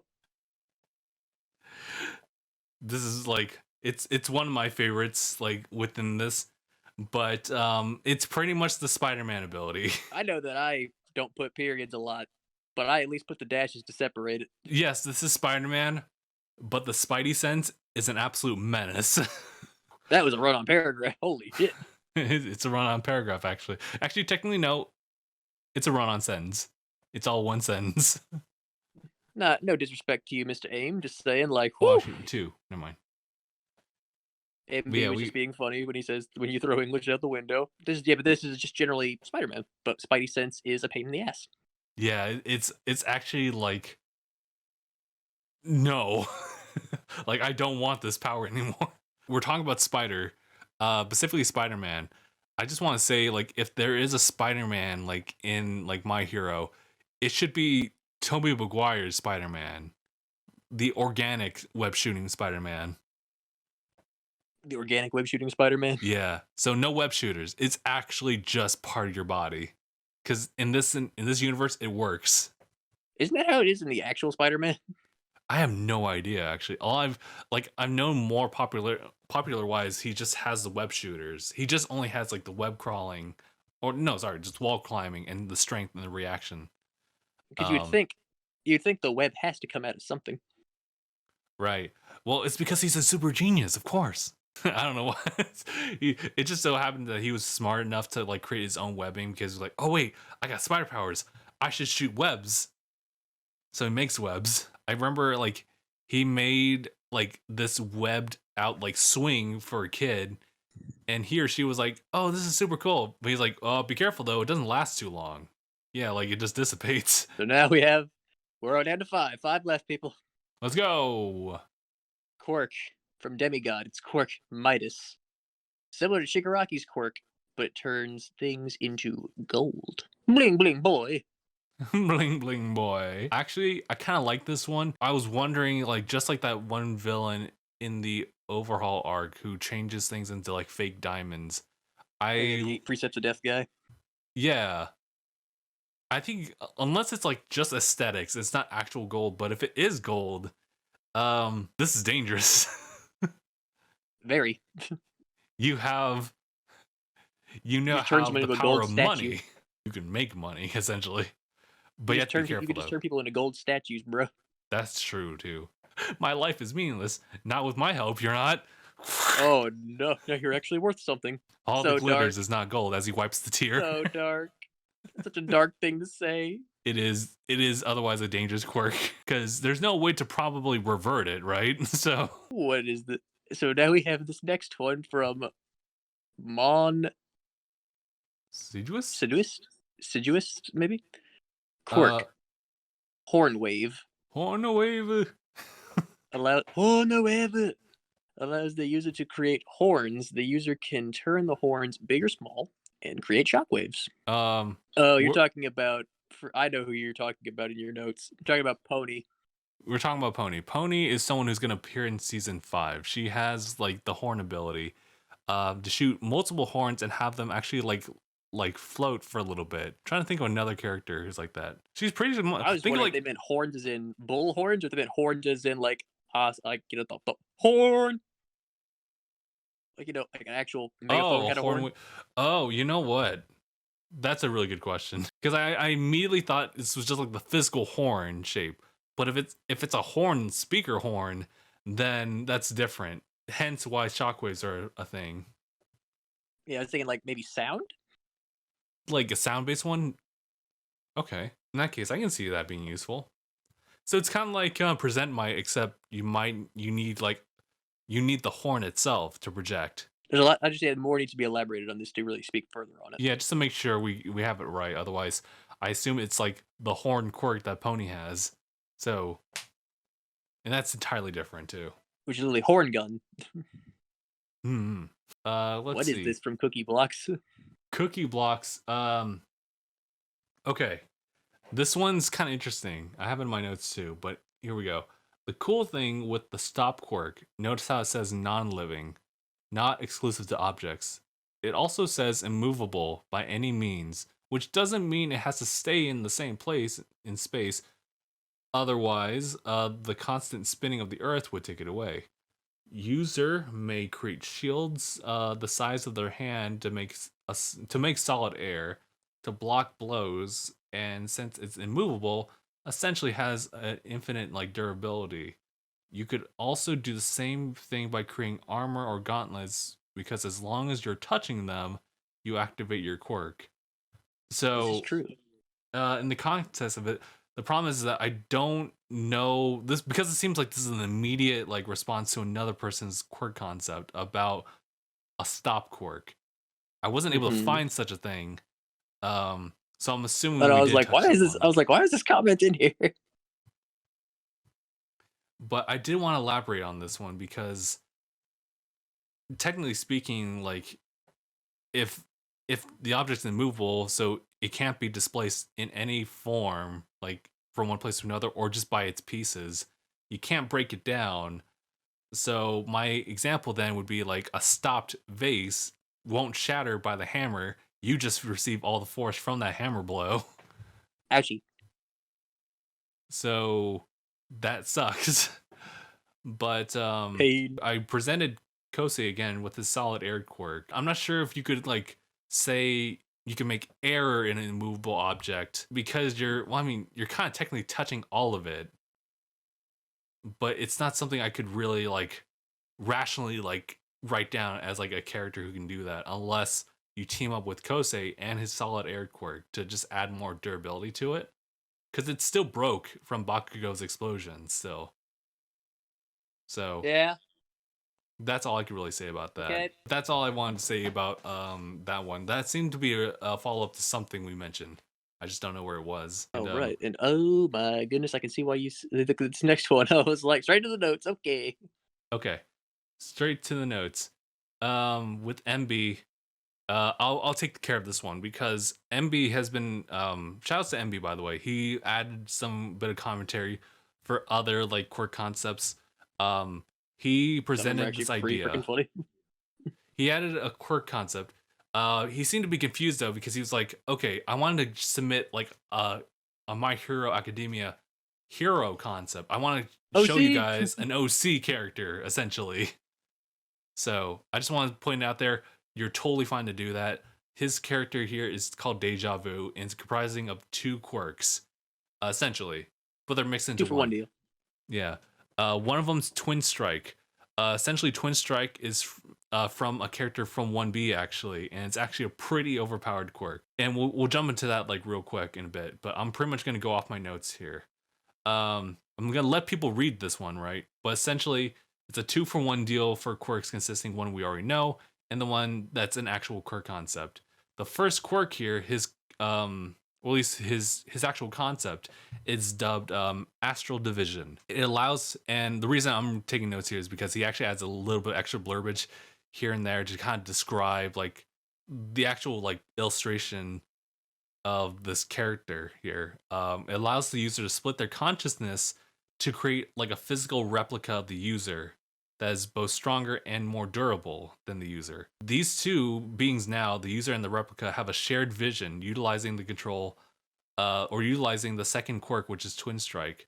That's Shota's quirk from class 1B, such that if you strike once in an area, you can release a significantly stronger version in that same area at any point, like given point in time. The thing is that for the replica, it's actually held up by the user's level of concentration. So when over time, more and more, you become more and more susceptible to headaches, as well as the need to have like an overall energy to keep the replica like as a physical like embodiment. Otherwise, it dissipates.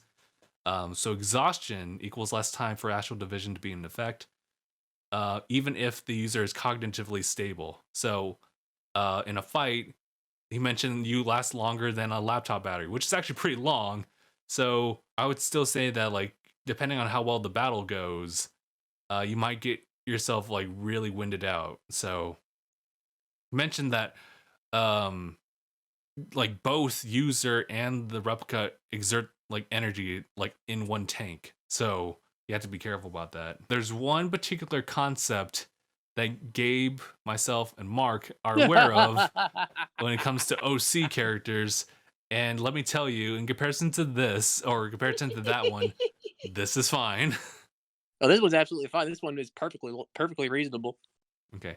So I want to say about Astral Division, I think it's a perfectly quote-unquote normal quirk without actually the need for Twin Strikes. I honestly think that Twin Strikes is a little too separate because it is hit once, bigger damage later. If you were to add that, mix that in with Astral Division, which both of you have that ability, you and the replica, then of course it's like super broken. And I just elaborate on the fact that like this could be like a marriage quirk, or it's literally Alpha One finding you in the dark alleyway and just inserting you with the newly like kidnapped Shota and implanting the twin impact quirk into you. I would say that the drawbacks for the headaches and the energy consumption is fair, and that makes sense because it's literally a physical body double that doesn't get hurt. They're just maintained by your concentration and the level of energy both of you exert. Correct. So I think it's pretty well used, even in non-combative type of like stuff such as like recon or reconnaissance, or just simply doing regular chores around the house. I think the Astral Division is super cool, and I think that's Twin Strikes added to that is a little extra, in my opinion. Just a little OP. Moving on to Rachel Salazar. Why does that sound so familiar? Also, it says here, soul. You can make your soul go into someone's mind, and there's a button. If you press it, your soul comes back to your body, but their soul comes out. Naruto fans, stay with me. Mind transfer jutsu. That's all we got to say about that. It's still a good idea. It's still a good idea. Arisa Moon, adaptation, type emitter. Ability. This will allow the user to adapt anything. If the user sees a flower, he can adapt to that flower. Even if there's nothing the user can adapt to, he can adapt to even if there's nothing the user can adapt to, he can adapt. Okay. Pain. Okay. So Pain. I tried pain. I tried Spain. All right. Here's the thing. I think we do need like quite a bit of elaboration on this one, unless it's kind of like a joke here, because the question there being is, what does it mean to adapt flower? I saw your notes. I was laughing. I was like, these comments. You become flower? If you clap and no one's around to hear it, do you adapt sound? How could you? Adaptation can be a resistance, though. Like, I guess, for example, I put here, if Bakugo like knocks you out with the howitzer, if the next time you what's your receive English that, on this one? Can you just receive another one? Are you more durable to like an explosion thereon going forward? So I wonder if it's kind of like just Next normal time, would you adaptation. your feet? Just yeah, like, is it like natural adaptation but just sped up with the quirk? I believe it's supposed to be like. I believe it's supposed to be being extremely adaptable to any situation, or adapting to your environment or situation of sorts. I'd imagine. But the question is, what does it mean to adapt flower? How you do that? How do you become flower? Or does flower become you? If you were to clap, do you adapt sound? So mean. I still love this comment nonetheless, because there's still there's still quite a bit to like elaborate on this one, because it'd be cool if there was more to it, and like if I was going in the right direction where it's like you just become like much more resistant and to not just your environment, like as far as like things like the region, but also just like when fighting as well. But I think we could see a part 5 and this person could like elaborate more on that. But please yeah. do. Like we're not trying to make fun of you. We just are Right. just asking for more of an elaboration. Mm-hmm. So yeah. All right. So that's everything. I'm gonna tell you right now, with everything since the start of the recording, it's been 2 hours and 44 minutes. Try to compress all this into 10 minutes. Oh no, I can't do it anymore. So obviously there's gonna be a lot that we're gonna need to work on as far as like setting boundaries. How many quirk concepts can we allow for a video, and where we're gonna draw it from? We draw it from like the most recent one, episode 3, which also was like an hour and 40 something minutes. So this turned out to be way longer than that. I personally want to learn to cut it down to like at least 30 minutes. I was telling you, I saw how long the list was. I was like, I think he's gonna know this is gonna be a lot longer than he thinks it is. I felt like it was gonna be, well, if I really was reading off my notes, it would have probably been shorter for sure. It would just probably be like rapid fire, but yeah, no. But yeah, so I hope that everyone enjoyed. I hope that you guys just like sat around for all of these ones. Otherwise, I would definitely just change things up. So appreciate everyone for sticking by with this one. Again, let me know as far as quirk concepts in the comments below. Some feedback, like the video again, because it will let me know like how well this one's going to be received, and see if we should go about doing part 5, because we'll probably need to do that anyway. So very much appreciate all the submissions. Keep them coming. You keep them coming. Keep watching the video. Keep the likes. Subscribe, and sure enough, more of these are probably gonna be coming your way. Yeah. So all right, we'll end it here. Thank you guys so much for watching. Hope to see you guys in another Quirks Concepts video. #bye everyone. Thank you guys so much for your submissions. And yeah, #bye.